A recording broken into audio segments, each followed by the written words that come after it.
Why should you bother with gender privilege? Well, let's start by distinguishing gender privilege from past approaches to gender parity. Gender privilege is distinct from male privilege, which is a system of advantages and benefits that are available to men solely based on their gender. It's important to clarify the context of this conversation. It's important not to come from a position that men are the enemy. Such a context would only serve to exclude men from the conversation and prevent further progress towards leveling the playing field for men and for women. Gender privilege explores the advantages and disadvantages people gain depending on the basis of their gender. Often sociologists and other gender study members have focused on gender discrimination as distinct from gender privilege. Gender discrimination zooms in on the disadvantages of being a woman, the missed opportunities, the lack of privilege of being a woman. Gender privilege, whilst it does look at these elements, focuses primarily on sharing or stewarding the benefits of being a male without excluding men. It has a more positive outlook that aims to engage men within conversations to improve life for both men and women. Enabling gender privilege is a challenge within the workplace that not only affects employee well-being and organizational culture, but it also affects decision-making and innovation practices. For example, we know that research shows women on average are less likely to be invited to a job interview after applying for a job. Actually, 30% less likely. Gender privilege focuses on challenging scenarios like this and understanding the root cause, as well as on the decisions behind why the landscape is so uneven. So here are some challenges that you can address through a gender privilege lens.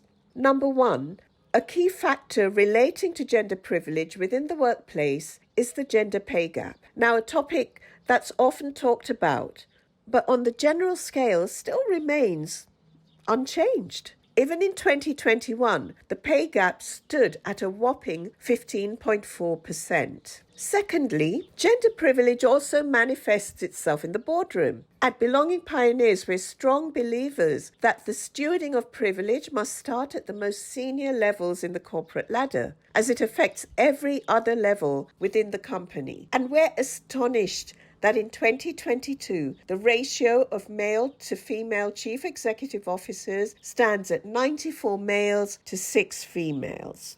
So how does a gender privilege approach enable better results? Firstly, that the majority of gender equality or women in leadership programs run by organizations have traditionally focused on the area of advancing women. This in itself can be damaging. It reinforces the lack of interest that men may have with the conversation of gender privilege because they may feel threatened and often, perhaps subconsciously, feel that they're being labeled as the enemy.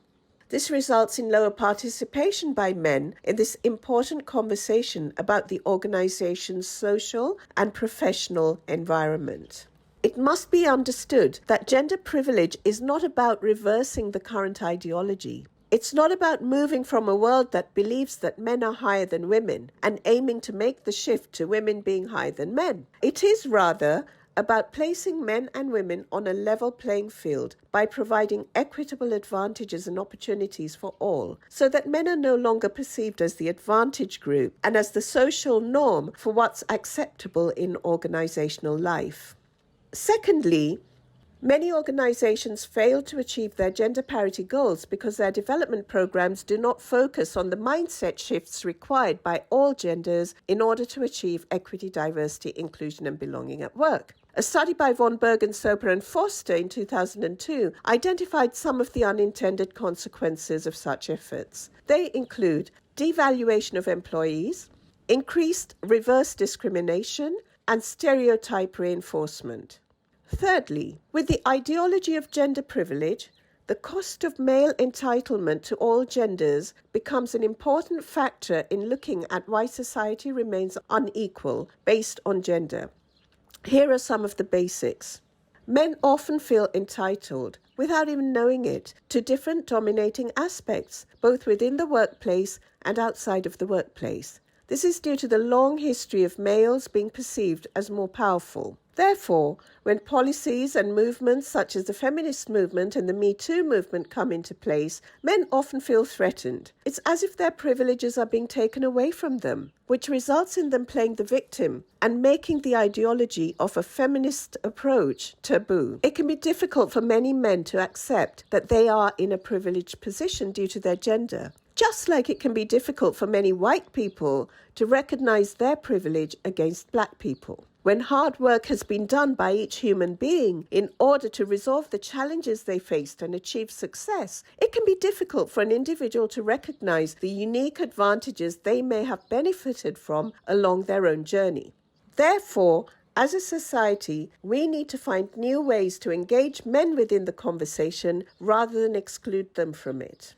Often a man engages in these conversations when it becomes personal to him. For example, when a man sees a woman or a girl that they love being discriminated against, they get involved and they involve themselves in the conversation. Most often, men who become a father, specifically to their daughters, become instant feminists due to their own natural protective human nature.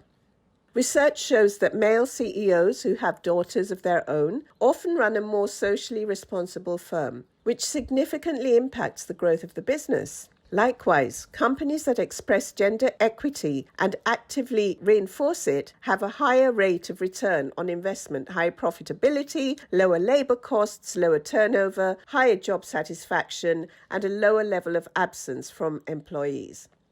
So in order to understand gender equity, gender privilege must be fully understood. Male entitlement must be stewarded, and a change of mindset must be actively taught throughout the organization based on the principles of stewarding privilege. It must start with a mindset change. So with all that said, here's your opportunity to explore gender privilege and some other forms of privilege. We know that there's very little data on the use and impact of privilege at work. So please help us move this conversation forward by taking part in our survey, which forms a part of our research. It aims to capture accurate and representative insights into the use of all kinds of privilege. Take some time to do this survey and become a part of the change.